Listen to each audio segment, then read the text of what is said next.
And these are kids, literally kids, or just young adults who are saddled with a debt that they cannot possibly pay. And you contrast that with giant companies that are paying next to nothing. That's right, paying next to nothing in taxes. So here's the deal.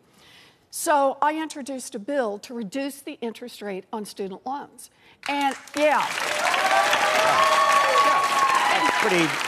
But here's the part I want you to understand about this bill on reducing the interest rate on student loans. The interest rate on student loans right now is set so that after you account for the bad debt losses, the ones that go south, and the administrative costs and the cost of the funds, it's set to produce tens of billions of dollars in profits for the United States government.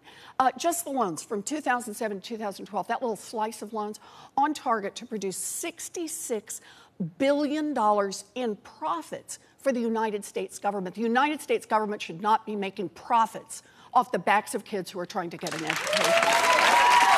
You have a plan, which is how to pay... You have a plan on how you would pay. Obviously, the money's got to come from somewhere if we refinance student debt. So how would you pay? So here's the crazy thing. You'd think the government in a democracy could just say, hey, we're just going to reduce the interest rate. How about like to a break-even point, okay? Not even subsidizing, but just break even. Problem is, the government has already pre-spent all the profits on student loans. So if you want to reduce the interest rate, you've got to find somebody else to put the money in to fund the government over the next decade or so. And so what we proposed, what I said I thought we should do, is we said, let's have millionaires and billionaires pay taxes at least the same rate that middle-class families do. And we'll use that extra money to make up the difference for the kids. But that's where you get to the heart of it, because there is no clearer choice.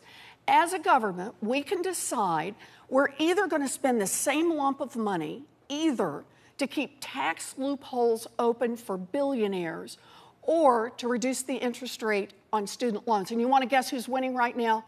The billionaires. And that's wrong. That's why we have to fight back. You know, what